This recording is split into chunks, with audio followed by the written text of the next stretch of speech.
தேவலோகத்தில் சித்திரகுப்தன் அடுத்து யாருடைய மரணம் என்று கணக்கிட்டு யமதர்மனிடம் அந்த பட்டியலை கொடுத்தான். அதை பார்த்த யமதர்மன் யமதூதனை அழைத்து, ஒரு பெண்ணின் உயிரை இன்று நீ எடுக்க வேண்டும் என்றும் அந்த பெண் யார் என்று அடையாளம் காட்டி யமதூதனை பூலோகத்திற்கு அனுப்பி வைத்தார். அந்த பெண்ணின் கணவன் ஒரு வாரத்திற்கு முன்புதான் ஒரு விபத்தில் மரணமடைந்திருந்தான். அவன் இறக்கும் போது நிறைமாத கர்ப்பிணியாக இருந்தவளுக்கு இப்போதுதான் ஒரு அழகான பெண் குழந்தை பிறந்து ஒரு வாரம் ஆகிறது. இப்போது இவளின் உயிரையும் எடுத்துவிட்டால் அந்த குழந்தையின் நிலை ஐயோ, நினைத்து பார்க்கவே பாவமாக இருக்கிறது என்று உயிரை எடுக்க வந்த யமதூதன் அந்த பெண்ணின் உயிரை எடுக்காமல் மீண்டும் தேவலோகம் சென்றான்.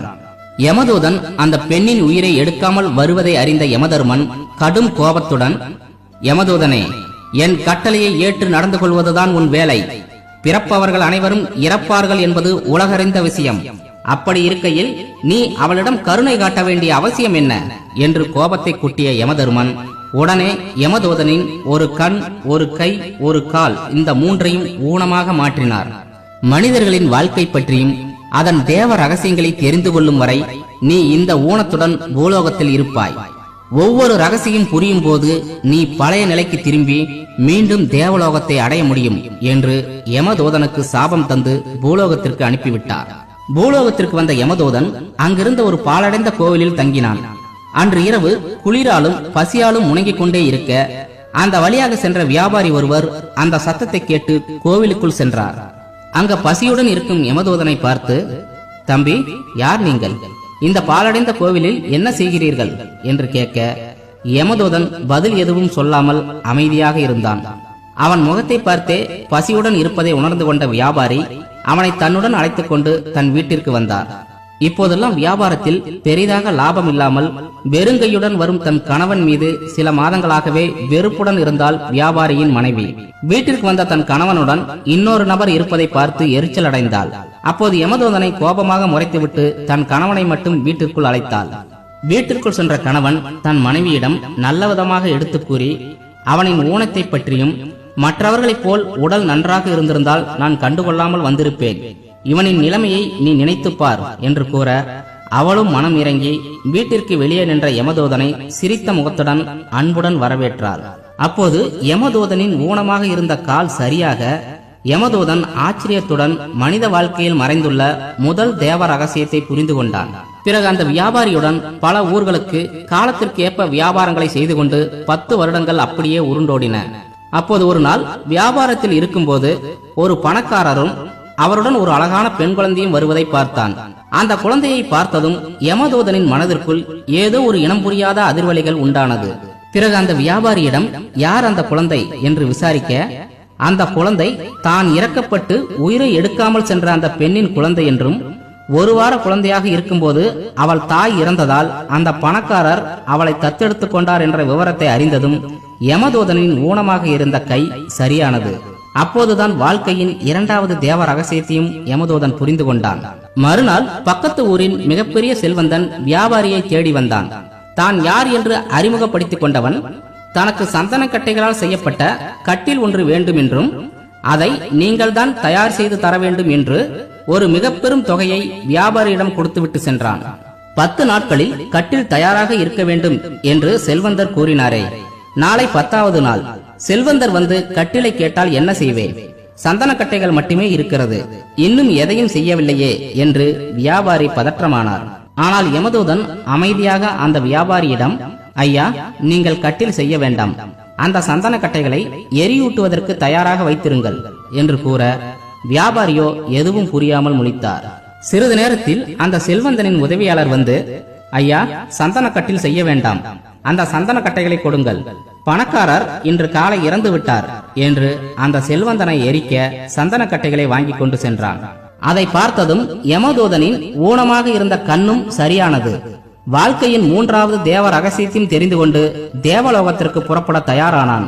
அப்போது வியாபாரியோ, என்னிடம் வரும்போது ஊனமாக இருந்தாய், பிறகு அனைத்தும் ஒவ்வொன்றாக சரியானது, அந்த பணக்காரனின் மரணத்தை சரியாக கணித்தாய், இதெல்லாம் எப்படி சாத்தியமானது? யார் நீ என்று கேட்டார். ஐயா, நான் யமனுடைய தூதுவன். ஒரு தாய் இறந்து போனால் அந்த குழந்தைக்கு யார் கதி என்று பரிதாபப்பட்டு அந்த தாயின் உயிரை எடுக்காமல் விட்டதனால் பூமிக்கு சென்று தேவ ரகசியத்தை தெரிந்து கொண்டு வா என்று யமதர்மன் என்னை இங்கே அனுப்பினார். அதனால்தான் பூமிக்கு வந்தேன். இப்போது அந்த தேவ ரகசியங்களை தெரிந்து கொண்டேன்.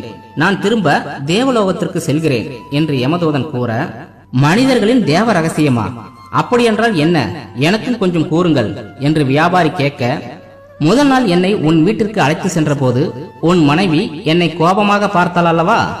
அப்போது அவள் முகத்தில் தரித்திர தேவி தெரிந்தது. 10வது நிமிடம் என்னை சாப்பிடவா என்று கூப்பிடும் போது அந்த முகத்தில் அன்னை மகாலட்சுமி தெரிந்தார். அப்போது இந்த உலகத்தில் ஒருவன் பணக்காரனாக இருப்பதற்கும் ஏழையாக இருப்பதற்கும் அவனுடைய எண்ணங்கள் தான் காரணம் என்று தெரிந்து கொண்டேன். ஒருவனின் வாழ்க்கையில் தரித்திரம் போய் மகாலட்சுமி வருவதற்கு 10 நிமிடங்கள் தான் தேவை என்றும் தெரிந்து கொண்டேன். அது எப்போது எப்படி வேண்டுமானாலும் நடக்கலாம் என்றும் தெரிந்து கொண்டேன். இது நான் உணர்ந்த முதல் தேவ ரகசியம். 10 வருடம் கழித்து ஒரு செல்வந்தன் ஒருவருடன் ஒரு பெண் குழந்தை வந்தாள் அல்லவா? அதுதான் நான் இதன் அம்மா இறந்து விட்டால் யார் பார்த்து கொள்வார்கள் என்று நினைத்த குழந்தை. நிஜமான தாய் வறுமையில் தவித்துக் கொண்டிருந்தாள். ஆனால் அவள் இறந்தாலும் அந்த குழந்தையை பாதுகாக்க அன்பான வசதி படைத்த ஒரு செல்வந்தனை இறைவன் தயாராக வைத்திருக்கிறான். ஒரு யமதூதனாகிய எனக்கே அந்த குழந்தையின் மீது கருணை இருக்கும் போது இறைவனுக்கு இருக்காதா? அவன் அதற்கு ஒரு மாற்று வழி வைத்துக் கொண்டுதான் அந்த உயிரை எடுப்பான். இது நான் உணர்ந்த 2வது தேவ ரகசியம் என்று யமதூதன் கூறினான். 3 நாட்களில் சாக போகிறவன் இன்னும் 20 வருடங்கள் நான் உயிரோடு இருக்கப் போகிறேன் என்று நினைத்துக் கொண்டு விலை உயர்ந்த சந்தனக்கட்டில் செய்யும்படி உங்களிடம் ஒரு செல்வந்தன் பணம் தந்தான் அல்லவா? ஆனால் எனக்கு தெரியும் அவன் 3 நாட்களில் சாக போகிறான் என்று. அதனால்தான் உங்களுக்கு கட்டில் செய்ய உதவி செய்யாமல் காலம் தாழ்த்தினேன்.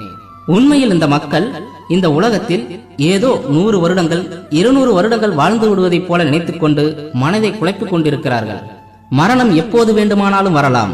நேற்று இருந்தவன் இன்று இல்லை, நாளை இருப்பவன் மறுநாள் இல்லாமல் போகலாம். இதுதான் இந்த கலியுகத்தின் யதார்த்தமான உண்மை. அது தெரியாமல் ஒவ்வொருவரும் நான் மட்டும் அதிக நாட்கள் இருப்பேன் என்றும் மற்றவன் தான் செத்துக் கொண்டிருக்கிறான் என்று நினைக்கிறான் அல்லவா? அதுதான் நான் உணர்ந்த 3வது தேவ ரகசியம். ஒவ்வொருவரும் எதிர்காலத்தை நினைத்து தேவையில்லாமல் பயப்படுவதால் தான் உலகமே நிம்மதி இல்லாமல் இருக்கிறது. உண்மையில் நாம் அடுத்த நாள் இருப்பது நம் கையில் இல்லை என்ற மனநிலையுடன் வாழ்ந்தால் மட்டுமே நிம்மதியை நிறைவாக அனுபவிக்க முடியும். உங்களுக்கு புரியும்படி அந்த 3 தேவ ரகசியங்களை கூறுகிறேன். முதலாவது, ஏழையாக இருப்பதும் பணக்காரனாக இருப்பதும் நம்முடைய எண்ணங்கள் தான் முடிவு செய்கின்றன. 2வது, எது நடந்ததோ அதற்கு கடவுள் ஒரு மாற்று வழி வைத்திருப்பார். மனிதனின் மனதில் உள்ள அகங்காரத்தாலும் அறியாமையினாலும் அவர்களால் அதை புரிந்து கொள்ள முடிவதில்லை. 3வது, எந்த நேரத்திலும் ஒருவனுக்கு மரணம் வரலாம். இது தெரியாமல் மனிதர்கள் தான் என்ற அகந்தையுடன் அடித்துக் கொண்டிருக்கிறார்கள். இந்த அறியாமைதான் உலகில் உள்ள துக்கங்களுக்கெல்லாம் முதல் மூல காரணம். இவைதான் அந்த 3 தேவ ரகசியங்கள் என்று கூறிவிட்டு யமதூதன் அங்கிருந்து மாயமானான். எனவே நாமும் இந்த தேவ ரகசியங்களை புரிந்து கொண்டு வாழ பழகிவிட்டால் நம் உடலில் உயிர் இருக்கும் வரை நிம்மதியாக நிச்சயம் வாழ முடியும்.